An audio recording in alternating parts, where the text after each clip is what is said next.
On December 31, 1942, British combat engineers stood at the edge of the Medjugorje River in Tunisia. Behind them, a column of tanks, artillery, and supply trucks stretched for miles. Ahead, German forces held defensive positions. The bridge that once spanned this 70-foot gap was now twisted wreckage in the riverbed. Using traditional bridging methods, repairs would take days or weeks. The engineers began unloading panels from their trucks. 6 hours later, 40-ton tanks were crossing a fully functional bridge. This was the Bailey Bridge's combat debut, and it would revolutionize military engineering for the remainder of World War II and beyond. The story of how combat engineers could span rivers in hours begins not on a battlefield, but in a quiet British office where a civil servant named Donald Bailey solved one of warfare's oldest problems. Since ancient times, armies have struggled with water obstacles. Rivers, streams, and canals become impenetrable barriers when bridges are destroyed. Military forces need to cross these obstacles with heavy equipment, artillery, tanks, supply vehicles, not just soldiers on foot.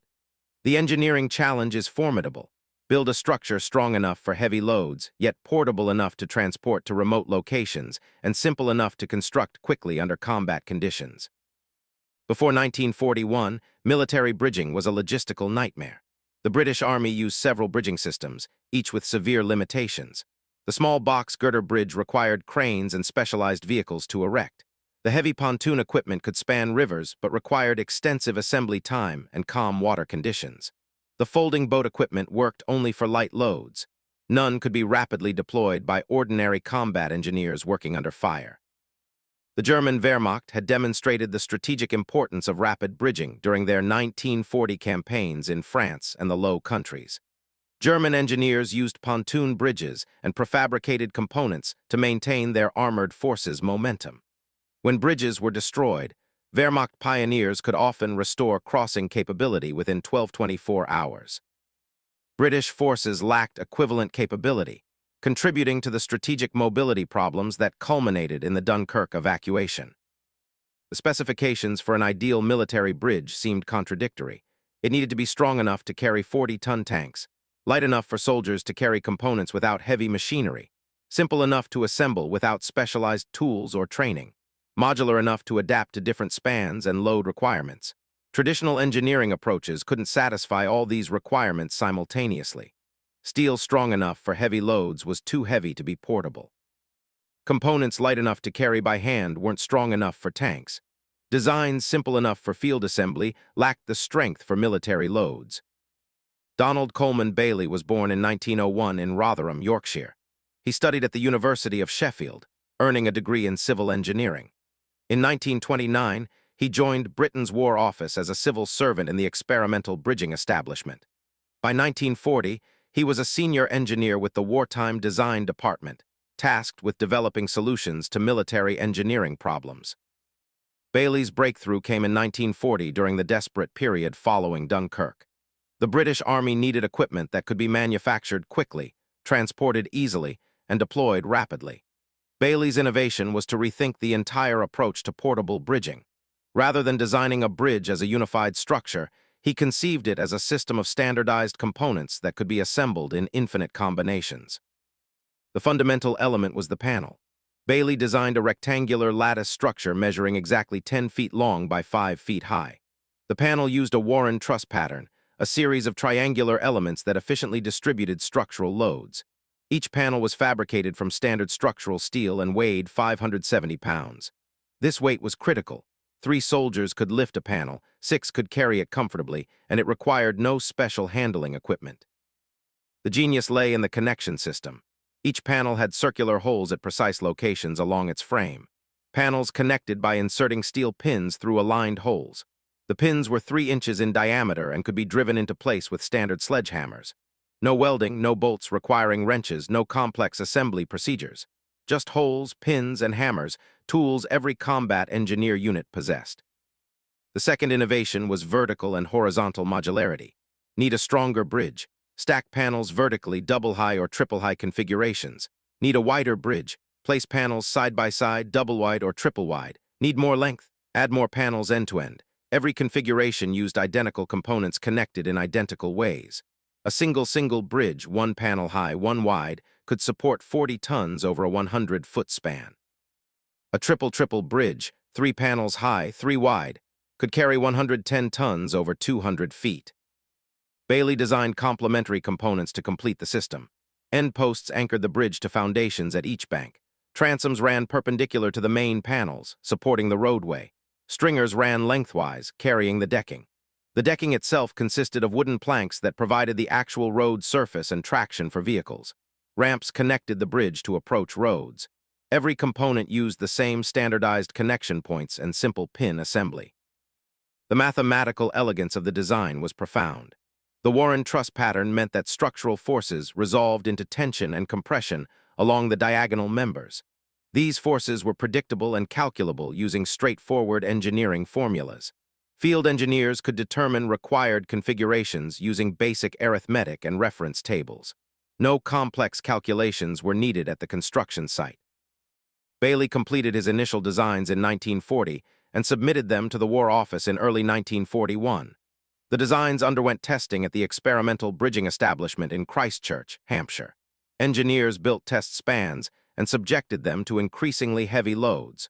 A 100-foot single-single bridge successfully carried a 40-ton Churchill tank. A triple-triple configuration carried 110 tons. The tests confirmed Bailey's calculations. The design worked exactly as predicted. In May 1941, the War Office approved the Bailey Bridge for production. The Ministry of Supply issued contracts to multiple manufacturers. The beauty of Bailey's standardized design was that any facility capable of cutting and welding structural steel could produce components. No specialized tooling or exotic materials were required. By late 1941, British factories were producing thousands of panels monthly.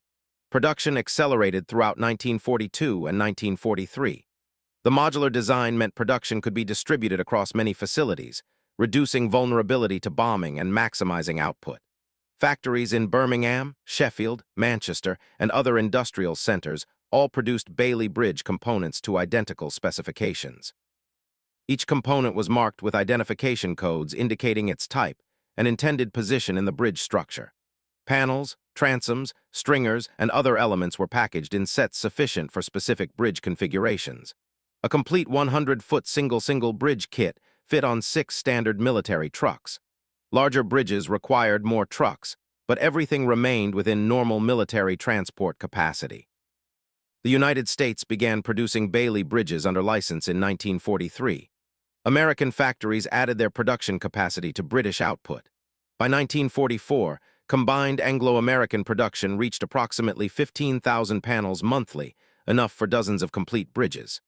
The panels were shipped to all theaters where Allied forces operated: North Africa, Italy, Northwest Europe, Burma, and the Pacific. Storage and distribution followed military logistics networks.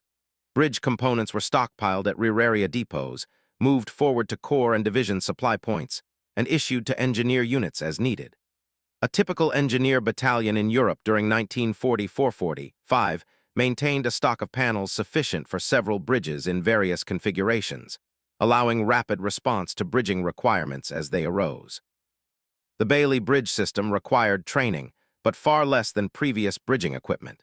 British and American engineer schools incorporated Bailey Bridge instruction into their curricula beginning in 1942. The basic training course lasted 1 week for a complete engineer platoon, approximately 40 soldiers. Training began with familiarizing soldiers with components. Engineers learned to identify panels, transoms, stringers, pins, and other elements. They practiced lifting and carrying panels in teams. They learned the pin and sledgehammer connection technique. Initial training emphasized the physical handling skills needed for assembly. The second phase covered assembly procedures. Engineers practiced building bridges in training areas, starting with short, simple spans and progressing to longer, more complex configurations. Instructors emphasized standardized procedures that could be followed regardless of specific circumstances. The goal was to make assembly almost automatic, soldiers executing a well-practiced routine rather than solving novel engineering problems at each bridge site. The third phase addressed site preparation and foundation work. Engineers learned to assess crossing sites, prepare approaches, install foundation sills, and ensure proper bridge alignment. This phase incorporated practical problem-solving for different terrain conditions, water flow rates, and bank compositions. Advanced training covered combat conditions. Engineers practiced assembling bridges under simulated artillery fire, working in darkness using minimal lighting, and repairing damaged bridges by replacing destroyed panels. They learned to establish security perimeters, coordinate with infantry units, and maintain operations despite enemy interference. By D-Day in June 1944, Allied engineer units had accumulated extensive Bailey Bridge experience from North Africa and Italy. New units arriving in France benefited from this institutional knowledge, learning practical techniques from veterans who had already built dozens of bridges under combat conditions. The standard procedure for erecting a Bailey Bridge followed a systematic sequence that could be applied to virtually any crossing site. The process began with reconnaissance and site preparation before any bridge components arrived. Engineers first surveyed the obstacle, measuring the gap width and assessing the banks. They examined the approaches, determining whether roads needed improvement to handle bridge traffic. They checked foundation conditions on both banks, identifying the best locations for anchor points. They measured the height difference between banks, important for ensuring proper bridge alignment. Based on these measurements, the engineering officer calculated the required bridge configuration. For a 100-foot gap carrying 40-ton tanks, a double single bridge provided adequate strength with reasonable assembly time. For 150 feet, a double-double configuration was standard. For 200 feet or spans requiring extra strength, triple height or triple width configurations were necessary. Reference tables provided by the War Office made these calculations straightforward. Site preparation began once the configuration was determined. Engineers cleared vegetation from both banks and the approaches. They excavated to level the bank surfaces if needed. They positioned foundation sills, heavy timber beams that distributed the bridge's weight across the bank surface. The sills were critical for preventing settling or tilting during construction and use. Assembly began on the near bank. Engineers positioned the first panel on the foundation sill, carefully aligning it. The second panel was lifted into position next to the first. Two soldiers held the panels aligned while others inserted pins through the connection holes. A soldier with a sledgehammer drove each pin home. The connection took 30-45 seconds per pin.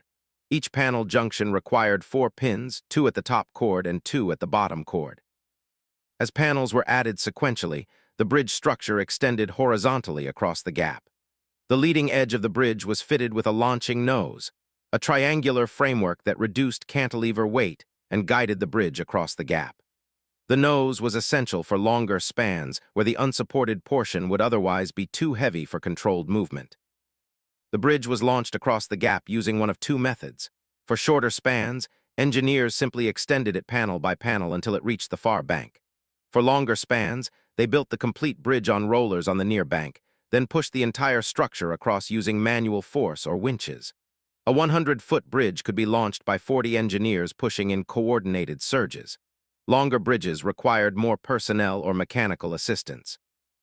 Once the bridge structure reached the far bank, engineers removed the launching nose and installed the far bank end posts. They then added the transoms, cross members that ran perpendicular to the main panels.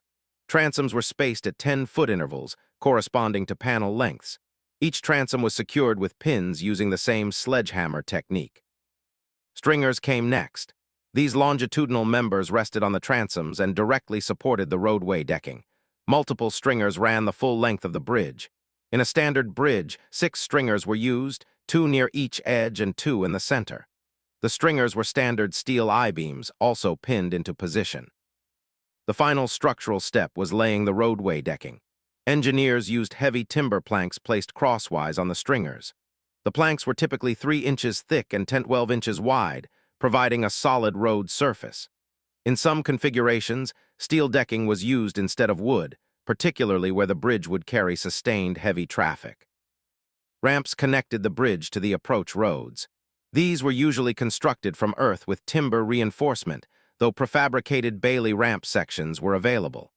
The ramps needed gradual slopes to allow vehicles to enter and exit the bridge safely. Side railings could be installed if tactical situations permitted. In combat zones, railings were often omitted to reduce silhouette and construction time. For bridges in rear areas or those expected to carry traffic for extended periods, Pipe railings were added to prevent vehicles from accidentally driving off the edge. The claim that Bailey bridges could be erected in hours was not propaganda. It was documented reality. Actual construction times varied based on bridge length, configuration complexity, available manpower, site conditions, and whether engineers were working under fire. For a 60-foot single bridge, a practiced engineer platoon of 40 soldiers could complete assembly in 3–4 hours. This timing assumed good site conditions, available materials, and no enemy interference. The record for a 60-foot span was set by British Royal Engineers in training, 58 minutes from first panel placement to completed bridge. A 100-foot single bridge typically required 5–7 hours. A double configuration of the same length took 8–12 hours due to the additional vertical and horizontal panels requiring more connections. A 150-foot double bridge could be completed in 12–16 hours with a full engineer company working in rotating shifts. Longer spans took proportionally more time. A 200-foot triple bridge required 24–36 hours of continuous work. The largest bridges, 300 feet or longer, might take 48–72 hours.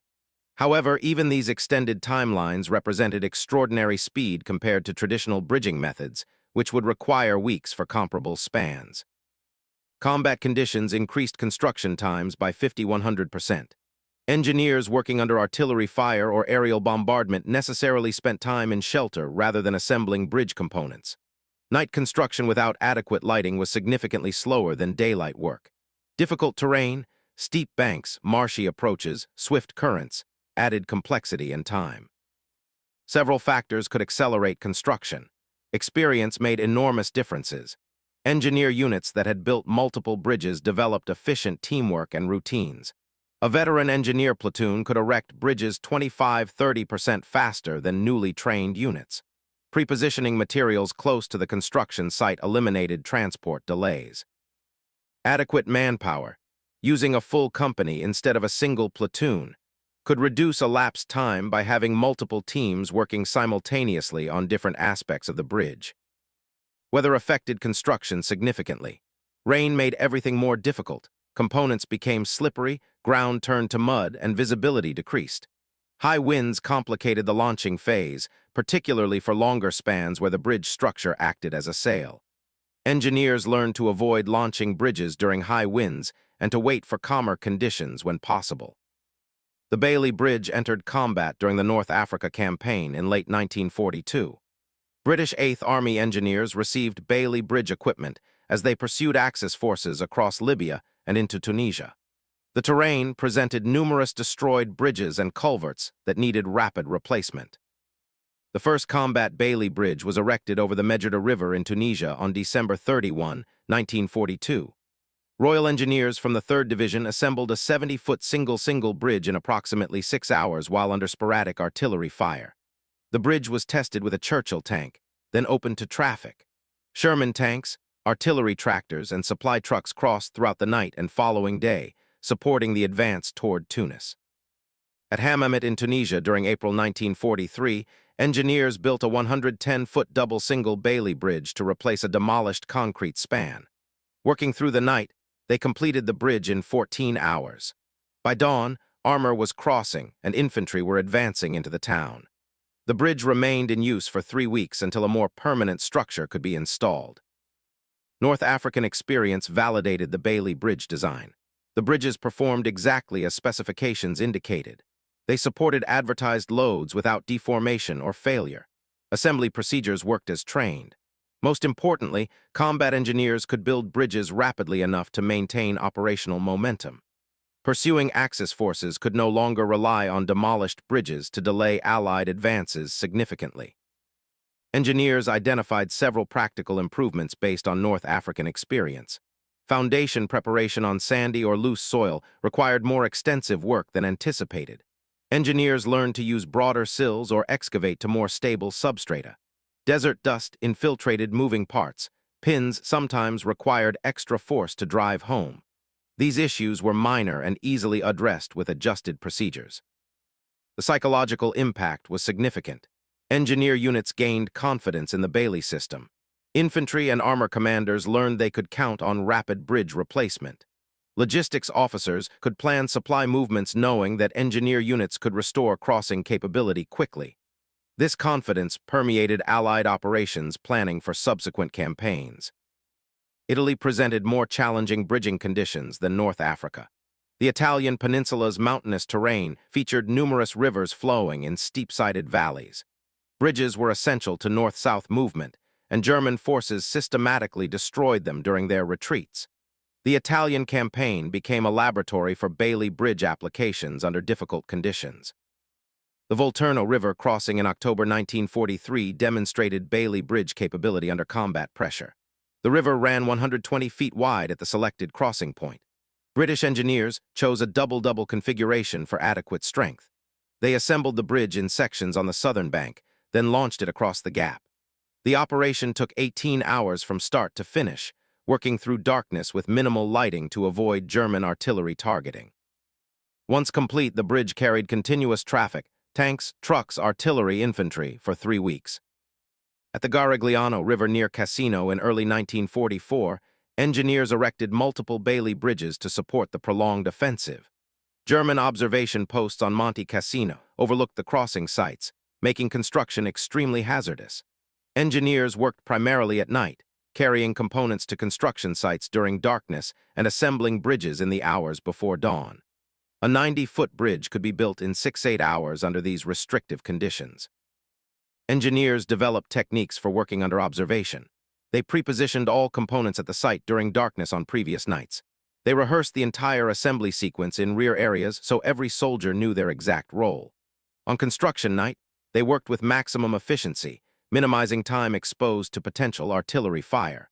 One battalion reported building an 80-foot bridge in 5 hours and 20 minutes under these conditions, faster than many peacetime constructions. The Sangro River crossing in November 1943 required a 140-foot bridge to span the swollen river. Engineers selected a triple single configuration for the extra strength needed to resist the current's force on the bridge structure. They completed the bridge in 22 hours despite rain and muddy conditions. The bridge successfully carried heavy traffic and resisted the river's flow for 6 weeks until spring floods damaged it sufficiently to require replacement. Rapid repair became a refined skill in Italy. German artillery frequently targeted bridges once they were operational. A single hit might destroy 1 or 2 panels but leave the rest of the structure intact. Engineers learned to keep replacement panels near each bridge. When damage occurred, they could remove destroyed panels and insert replacements in 2–3 hours, restoring the bridge to service quickly. Engineers also developed bypass techniques. If a bridge was under sustained artillery targeting, they might construct a second bridge 100–200 yards upstream or downstream. This gave commanders operational flexibility. If one bridge was damaged, traffic could shift to the alternate crossing until repairs were completed. The Italian campaign validated Bailey Bridge designs for mountainous terrain and established procedures for construction under direct enemy observation. The techniques developed in Italy, night construction, rapid repair, alternate crossings, became standard practice for subsequent operations. Planning for the Normandy invasion included extensive consideration of bridging requirements. Allied intelligence knew that German forces would demolish bridges as they retreated across France. The success of armored advances depended on engineer units maintaining crossing capability across the numerous rivers and streams of northwestern France. Bailey Bridge components were loaded on ships early in the invasion sequence. Engineer battalions came ashore on D-Day and the following days, bringing their bridging equipment with them. By D+10, multiple engineer units were ashore with substantial stockpiles of Bailey Bridge components. The breakout from Normandy in late July 1944 created immediate bridging demands. At the Vire River near St. Lo, American engineers erected a 100-foot double-single bridge in 12 hours, working during daylight despite intermittent German artillery fire. The bridge opened to traffic on July 28 and carried elements of 3 infantry divisions and an armored division over the following 48 hours. The Sélune River crossing near Avranches presented a critical bottleneck. This narrow corridor funneled Third Army's armored spearheads toward Brittany and the Paris approaches. Engineers built a 150-foot double-single Bailey Bridge in 18 hours, completing it on July 30. Traffic across this single bridge included parts of 5 divisions moving south. Engineers estimated that over 10,000 vehicles crossed the bridge in the first 72 hours of operation. The rapid advance across France in August 1944 created extraordinary bridging requirements. Armored columns advanced 30-40 miles daily, encountering destroyed bridges at every river and stream. Engineer battalions attached to armored divisions became experts at rapid bridge construction. They refined procedures to minimize elapsed time, prepositioned materials on advancing supply trucks, and built bridges with minimal preparation. At the Eure River in late August, engineers from the 2nd Armored Division erected a 90-foot bridge in 4 hours and 40 minutes. They achieved this speed by having all components immediately available, using maximum manpower, and executing near-perfect coordination. The bridge opened to traffic just as the first tanks arrived, allowing the advance to continue without pause. The Seine River crossings in late August presented major engineering challenges. The Seine ran to 400 feet wide at practical crossing points, requiring large Bailey bridge configurations. At Mantes, engineers built a 240-foot triple-triple bridge in 72 hours. This was one of the largest Bailey bridges constructed during the war. The structure successfully carried division-level traffic, including 50-ton M26 Pershing tanks, when they appeared in early 1945. The German Ardennes offensive in December 1944 damaged or destroyed several bridges in Belgium. Engineers responded by building replacement Bailey bridges under winter conditions. Snow and ice complicated construction, and frozen ground made foundation preparation difficult. Nevertheless, engineers maintained crossing capability. A 110-foot bridge over the Arth River was built in 19 hours despite temperatures below freezing and intermittent snowfall. The Rhine crossings in March 1945 represented the culmination of engineer operations in northwest Europe. Bailey bridges couldn't span the Rhine's width, 800 to 1,200 feet at most crossing points. However, Bailey bridges played critical supporting roles. At Remagen, where American forces captured the Ludendorff Railroad Bridge intact on March 7, engineers immediately began constructing Bailey bridge spans adjacent to the captured bridge. When the Ludendorff Bridge collapsed on March 17 due to structural damage, the Bailey bridges maintained crossing capability. Engineers had 2 tactical Bailey bridges operational within 24 hours of the collapse. Other Rhine crossing sites used Bailey bridges in combination with pontoon bridges. The typical sequence involved assault boats for initial infantry crossing, pontoon bridges for light vehicles, Bailey bridges for medium vehicles and tanks, and heavy pontoon or treadway bridges for sustained heavy traffic. This layered approach used each bridge type for its optimal application. The Burma campaign presented unique challenges for Bailey bridge operations. The terrain combined mountains, jungles, and monsoons. Rivers could rise 20-30 feet during monsoon season. Japanese forces destroyed bridges systematically as they retreated. Traditional heavy bridging equipment couldn't reach many locations due to limited roads. British and Commonwealth engineers advancing along the Tiddim and Impul roads encountered destroyed bridges every 5-10 miles. Bailey bridge components were transported by truck where roads existed, and by jeep, pack animals, or manual carry where they didn't. Soldiers sometimes carried panels for several miles to reach construction sites. A typical mountain bridge installation began with cutting an approach trail to the construction site. Engineers then carried components to the site over several days, stockpiling everything needed before beginning assembly. Once materials were present, assembly followed standard procedures, though difficult terrain required improvised foundation work. The Chindwan River crossing at Kailwa in December 1944 demonstrated large-scale Bailey bridge engineering in Burma. The river ran 320 feet wide at the selected crossing point. Engineers designed a triple-triple configuration supported by intermediate piers. The piers were constructed using cribs filled with rocks, founded on the riverbed. The bridge superstructure was then built across the piers in sections. Construction took 5 days, working from both banks simultaneously. Engineers built the bridge in 3 sections, near bank to first pier, between piers, and second pier to far bank. Each section was constructed independently, then connected. Once complete, the bridge successfully supported 14th Army's advance toward Mandalay, carrying continuous traffic for 3 months. Monsoon conditions complicated bridge operations. Rising water levels could undermine foundations or increase current forces on the structure. Engineers learned to monitor water levels continuously and to reinforce foundations when rivers began rising. Several bridges required emergency reinforcement during monsoons to prevent failure. The Irrawaddy River crossings in early 1945 required multiple Bailey bridges as British forces advanced into central Burma. Engineers built bridges at several locations, typically using double or triple configurations for the river's width and current strength. These bridges remained operational until permanent structures could be built after the war's conclusion. As experience accumulated, engineers developed modifications and specialized applications of the Bailey Bridge system. These adaptations extended the basic design's utility without changing its fundamental principles. The extra-wide Bailey used extended transoms to create a 16-foot roadway instead of the standard 10-foot width. This allowed two-way traffic or easier passage of oversized vehicles. The wider configuration required additional stringers to support the broader deck, but otherwise used standard components. Extra-wide Bailey bridges were typically used in rear areas where traffic volume was high and construction time was less critical. The reinforced Bailey incorporated additional components at stress points to increase load capacity beyond standard configurations. Engineers added extra stringers at mid-span, diagonal bracing between panels, and supplementary pins at critical connections.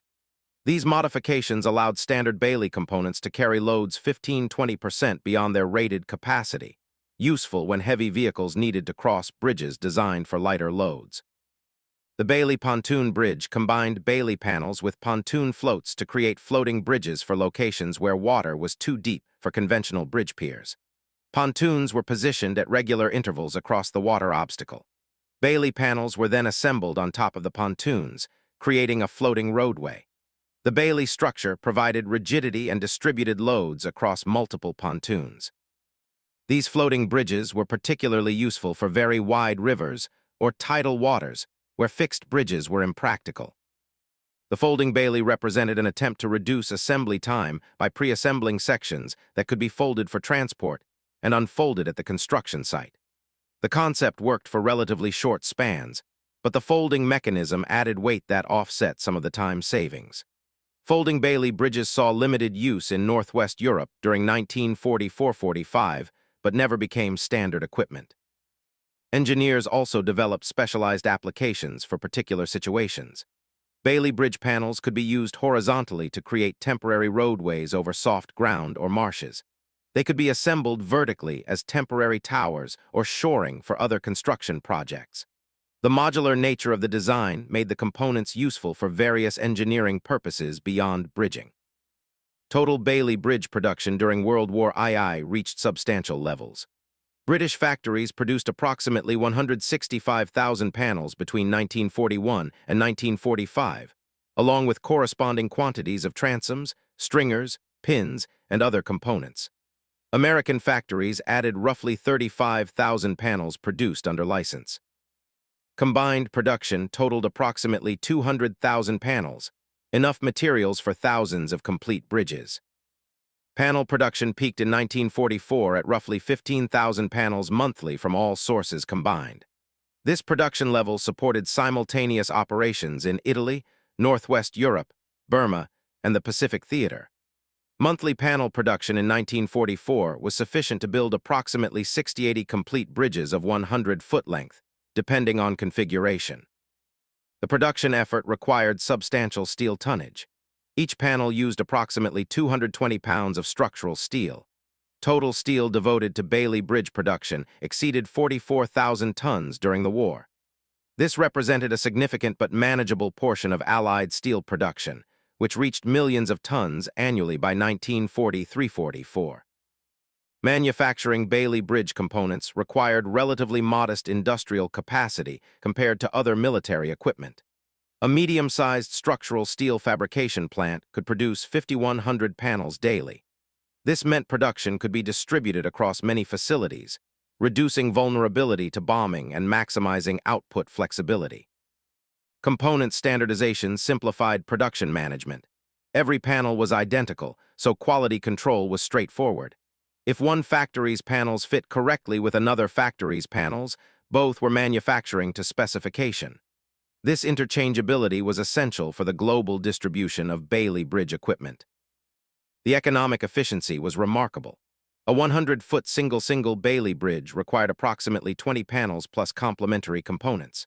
At wartime prices, the materials cost for such a bridge was roughly £500 700, approximately $2,000 to 800 in 1944 dollars. This was extraordinarily inexpensive compared to the military value of maintaining operational mobility.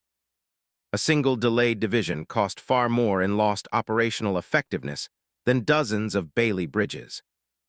Quantifying the Bailey Bridge's impact on Allied military operations is challenging, but several measures provide perspective. Allied engineers built over 3,000 individual Bailey bridges during World War II across all theaters of operation. These bridges carried millions of vehicles and billions of pounds of supplies.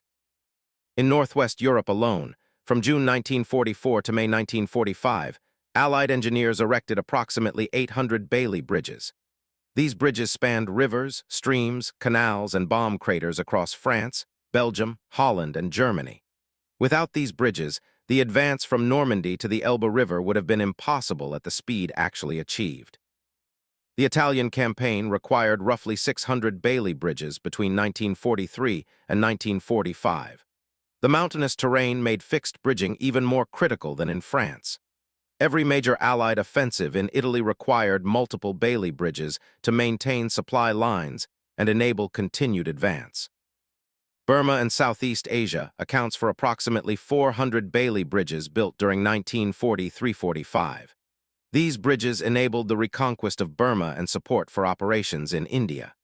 The difficult terrain made Bailey bridges particularly valuable since they could be transported and erected where heavy equipment couldn't operate. North Africa, the Pacific, and other theaters account for the remaining Bailey bridges built during the war. Even theaters where amphibious operations predominated used Bailey bridges for land operations once beachheads were established. The time savings compared to alternative bridging methods was substantial. A 100-foot bridge that engineers could build in 6-8 hours using Bailey equipment might require 3-5 days using traditional methods. Over 3,000 bridges, this time savings accumulated to years of construction time avoided. This translated directly into operational tempo. Allied forces could advance faster because engineers could restore crossing capability faster. General Dwight Eisenhower, Supreme Allied Commander in Europe, identified the Bailey Bridge as one of 3 most important technological developments of World War II, alongside radar and the atomic bomb. This assessment, made shortly after the war's conclusion, reflected the Bailey Bridge's profound impact on Allied operational capabilities. Without rapid bridging capability, the mobile warfare that characterized 1944-45 operations in Europe would have been impossible. Field Marshal Bernard Montgomery wrote in his memoirs that Bailey bridges were essential to 8th Army operations in North Africa and Italy. He noted that the bridges enabled sustained advances despite German demolitions, and that the ability to rapidly replace destroyed bridges prevented enemy forces from buying time through infrastructure destruction. Bailey Bridge utility extended far beyond World War II. Surplus Bailey equipment became available for civilian use after 1945. Many military Bailey bridges were transferred to civilian authorities and continued service as permanent or long-term temporary bridges. Some World War II-era Bailey bridges remained in service into the 21st century. The Korean War, 1950-53, saw extensive Bailey bridge use.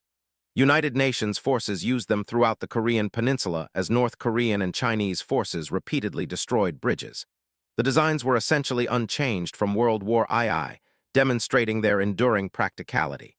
American and British engineer units that had built Bailey bridges in World War II found themselves building them again in Korea. The Vietnam War brought another generation of Bailey bridge construction. American engineers used Bailey bridges throughout South Vietnam during the 1960s and early 1970s. The designs had evolved somewhat: stronger steel, improved corrosion resistance, better connection details. But the fundamental modular panel concept remained identical to Donald Bailey's 1940 design. Civil engineering adopted Bailey Bridge principles for numerous applications. Temporary construction bridges used during highway projects were often based on Bailey designs. Emergency bridges following disasters, floods, earthquakes, hurricanes, frequently used Bailey-type equipment because of its rapid deployment capability. Permanent bridges in developing nations were built using Bailey panels when traditional construction methods were too expensive or time-consuming. Military forces worldwide adopted the Bailey Bridge or developed similar systems based on its principles. The U.S. Army developed several Bailey-derived systems, including the medium girder bridge and the later dry support bridge. British forces continued using Bailey equipment for decades. The basic concept, modular panels with pin connections forming a truss structure, became the foundation for virtually all modern military bridging systems. Modern military bridges still reflect Bailey's design philosophy. The American M3 rig bridge, the British medium girder bridge, and NATO standard bridging equipment all use modular panels, pin connections, and truss structures descended from the Bailey bridge concept. Materials have improved. High-strength steel, aluminum, composite materials. But the fundamental approach remains Bailey's innovation from 1940. Donald Coleman Bailey received a knighthood in 1946, becoming Sir Donald Bailey, in recognition of his contribution to Allied victory. The honor was rare for a civil servant and reflected the profound impact of his invention. Bailey never sought publicity and remained characteristically modest about his achievement. In an interview years after the war, Bailey described his design process simply. "I just worked out what was needed and designed something that met those needs." This understated description belied the innovative thinking required to solve a problem that had challenged military engineers for centuries. Bailey returned to quiet civil service work after the war. He continued working for the Ministry of Supply and later organizations until his retirement. He avoided publicity and rarely gave interviews. When asked about his invention's impact, he typically responded that he was pleased it had been useful and redirected conversations to the engineers who had actually built the bridges under combat conditions. Bailey died in 1985 at age 83. His obituaries in British newspapers described him as the inventor of one of World War II's most important pieces of military equipment. The engineering community recognized him as a brilliant designer who had combined simplicity, strength, and practicality in a single elegant solution. The Bailey Bridge demonstrated that important innovations don't always require exotic materials or complex technology.